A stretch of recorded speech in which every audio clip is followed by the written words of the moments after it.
Nagaanii fi araarri Waaqayyoo siif haa ta'u. Mee gaafa wanti hundumtiyyuu darbee, gaafa uumamni darbee, uumaan tokkichi duwwaan hafu, mee maal jetta gaafsan? Yeroo isaa kenname dabaree isaa fixe hunduu yommuu darbu godaanee godaanee godaanee godaanee godaanee godaanee.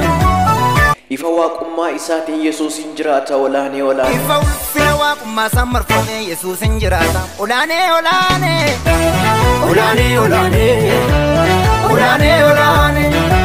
Barri ittiin ga'u dulloomee sumnan dhabu gooftaa keenya Yesuus. Barri ittiin ga'u dulloomee humnan dhabu bakka ka'umsa isaa hunduu qorateen qaqqabu. Gooticha isa ardisuu kanneessu. Goota yoo dirqanii ardisuu kanneessu dubbii sanaasisee tulloota majjeessu. Ibidda xab godhuudha inni. Ibidda xab godhuudha inni gimiisa tuulama doonsaa rufii duwwaati Yesuus goota onnee qurxama. Hundumtuu gaafa darbu tokkicha Yesuus Kiristoos duwwaatuun dhaabatee hafa. Biyyi lafaa fi bantii Waaqaa darbuudhaaf jiru sagaleen kiyya garuu bara baraan hin darbu jedhe Waaqayyo. Kanaafiyyuu kan hin dabarre sagalee Waaqayyoo waan ta'eefiyyuu yeroo hundumayyuu sagalee Waaqayyoo jalatti walitti qabamnee haa jiraannu. Sagalee Waaqayyoottis rarraanee haa jiraannu. Sababbiin isaa immoo gaafa biyyi lafaa dabartu nuti sagalee Waaqayyootti rarraanee isa wajjin nutis bara baraan darbinee jiraanna malee biyya lafaa faana darbinee hin bannu. Mee ati akka kiristaana tokkootti rakkina keessatti akkamittiin of jajjabeessita? Akkamittiinis lubbuu kee jajjabeessita mee ati? Inni gooftaa biraa dukkana fakkaatu dhuunni isaa ifaadha. Maaloo dhiphatini har'a yoo goree booddeensaa jareedha. Eeyyeen inni gooftaan afaan isaatiin dubbate gonkumayyuu hin hafu. Inni gooftaan jedhe afaaniin dubbate gonkumaa hin hafu. Maaloo yaa lubbuu koo obsitaan eeggadha Waaqayyoon aniisu. Inni gooftaa biraa dukkana fakkaatu dhumni isaa ifaadha. Inni gooftaa biraa dukkana fakkaatu dhumni isaa ifaadha. Maaloo dhiphatini har'a yoo goree booddeensaa jareedha. Eeyyeen inni gooftaa biraa yeroodhaaf dukkana fakkaatu garuu dhumni isaa ifaadha. Inni gooftaa biraa dukkana fakkaatu dhumni isaa ifaadha. Maaloo dhiphatini har'a yoo goree booddeensaa jareedha. Inni gooftaan afaan isaatiin dubbate ammam yoo tureeyyuu gonkumayyuu hin hafu. Inni gooftaan jedhe afaaniin dubbate gonkumaa hin hafu. Maaloo yaa lubbuu koo obsitaan eeggadha Waaqayyoon aniisu. Ilaa asirratti wanti siif galuu qabu.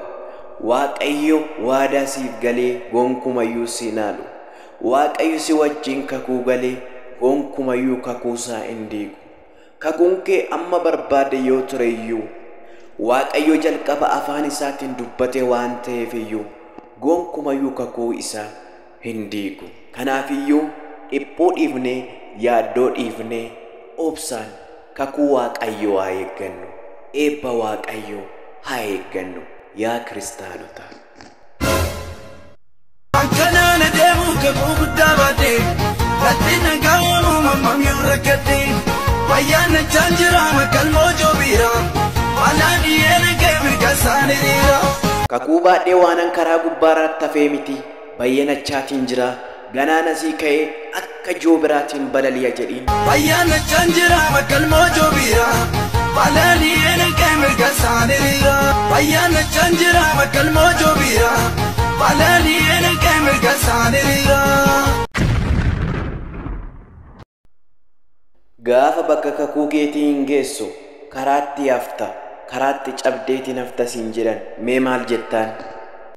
Batamaa dhabuu sarka koo keessaa horiyyoo dhibaaniyyuu horatoo keessaa kan caalutti deemaa mani yeellamu wanta darbulaanee booddeen deebi.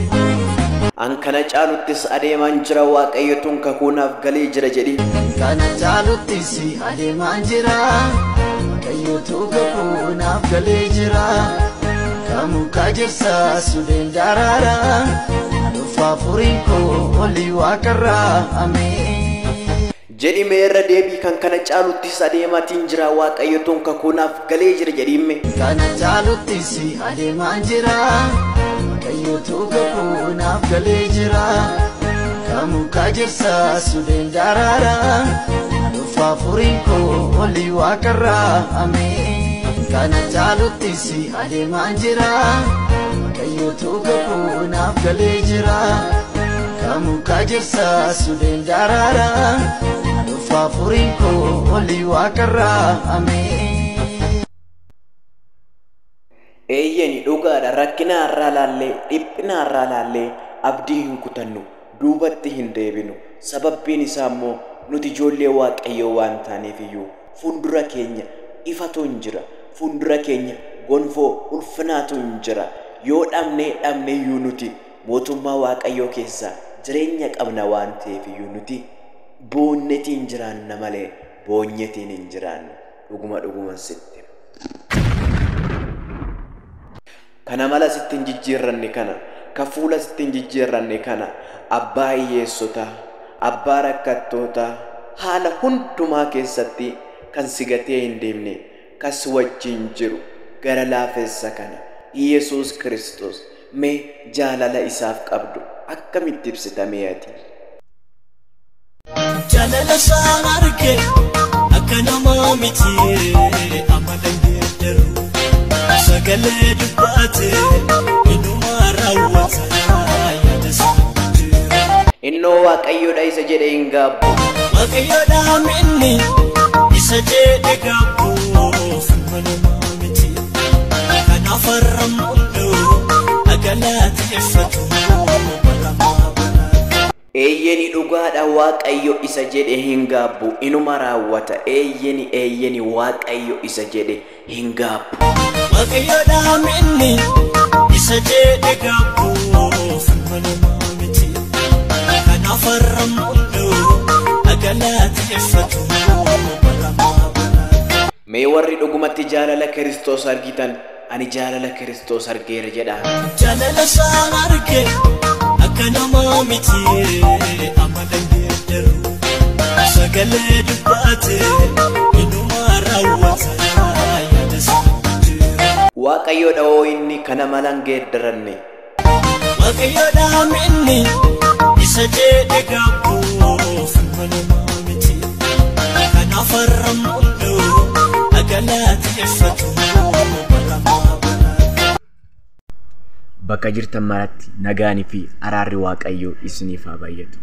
Maaloo yaa saba waaqayyoo waan tokko duwwaan isin rakkisa, waan tokko duwwaan isin kadhadha jedheetanan inni nan isin kadhadhus yuutuubii banadheetanan jira. Maaloo yeroo tokko dhaqaati subscribe naaf godhaati na jajjabeessa. Dhugaadha isin abdadheetanan kana yuutuubii kanas baradhee jechuudha.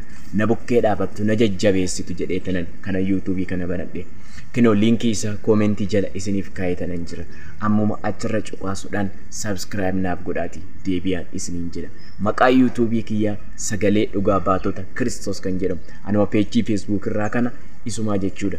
Yoo barbaaddanis isuma yuutuubii irraa sarchi gochuudhaan subscribe naaf godhaan isiniin jedha. 50 20 in jedhu 10 nagalchaan isiniin jedha. Adaraa keessan hanga yoona namoota 2400 oltu subscribe naaf godhe jechuudha. Gidduu kana yoo fedha keessan ta'e yoo fedha waaqayyoo ta'e 10 galuun qaba waan ta'eef iyyuu adaraa keessan na bukkee dhaabadhaa na jajjabeessaa. Aizoo siif jirra si jajjabeessina omaayyuu rakkoo hin qabaatinaan jedhame na bukkee dhaabadhaa karaa ishii tana duwwaadha na gargaara. Adaraa keessan adaraa isinitti kennadhe. Kino linkii isaa komentii jala isiniif kaayetanan jira. Ammuma dhaqaati subscribe naaf godha. Baay'een isin jaalladha.